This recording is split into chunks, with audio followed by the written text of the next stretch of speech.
it's your dietitian Tuo here. Let's talk about something sweet today, hey? Yes, the sugar topic. These days, on top of our white sugar, brown sugar and raw sugar, it seems like there's more varieties popping up in the supermarket. Let's go and check them out. So here we go. I put sugar in different categories. So the first category is this one. We've got white sugar, we've got brown sugar, we have raw sugar. We also have a fancy name, Muscavado sugar, and another fancy one called Rapadura sugar, and perhaps also another one in the family, the low GI cane sugar. This has something in common because they all derived from 100% cane sugar. As this end, the white sugar being the most refined, all the way down to here, Rapadura sugar and low GI cane sugar as being the most unrefined.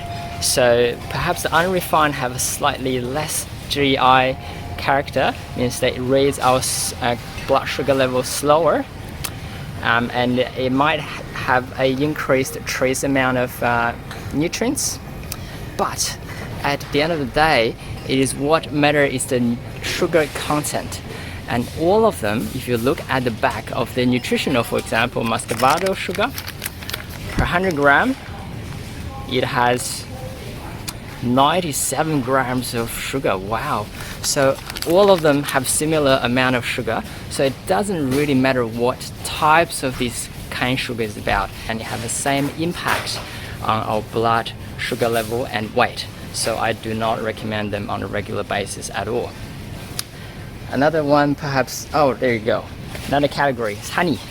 So honey, it's much less refined, it has trace of different nutrients, but again, it's what matters is the sugar content. So honey normally contains, per 100 gram, contains about 80 to 90 grams of sugar, still a lot. So if you look for some sugar alternative, I wouldn't recommend honey as an option.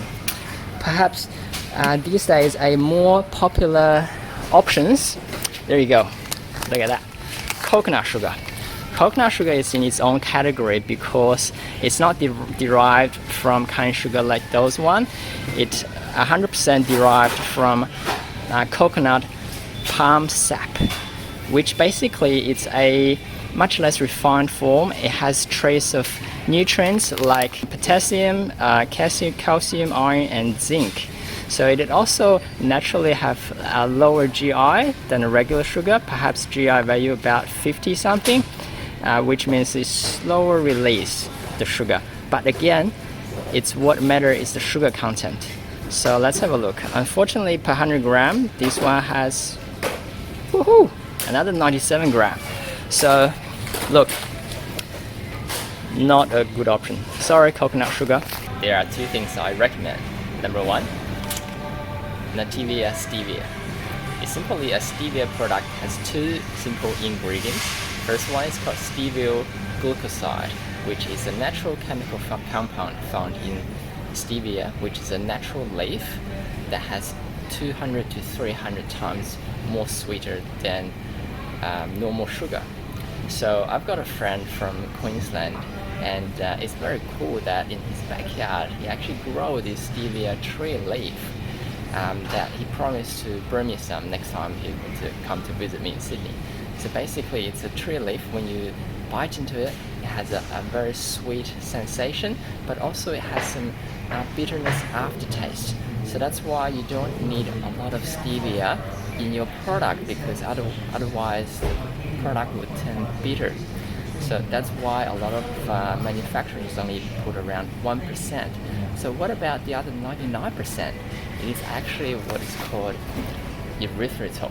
So erythritol, to put it simple, it's a sugar molecule created by a type of yeast eating glucose from corn. So erythritol is the byproduct. It does not absorb in our body at all. So it doesn't matter what kind of, how much calorie and sugar it has. If it's not absorbable, It's 0 calorie, 0 sugar, and almost 0 carbohydrates. A lot of studies shows that it's very safe to use. There you go. Number 1, very good for baking, even put in your tea and coffee.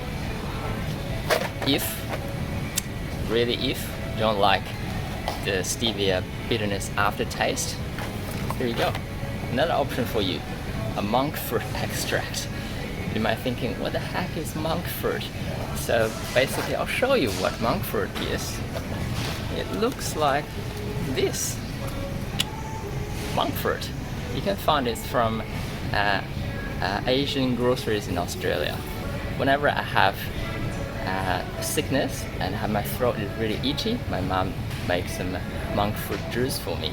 So it's very sweet and really good for soothing my throat. And the reason it's called monk fruit is also interesting.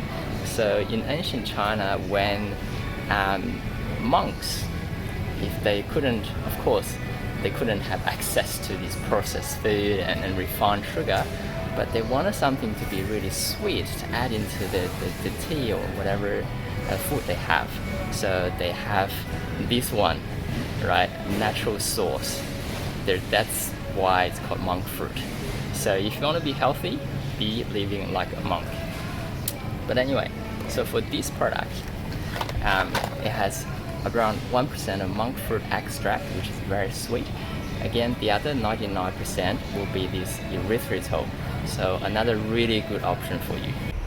Hey, I hope you learn heaps from today's video. Do subscribe to my channel, Eat Savvi. Stay tuned.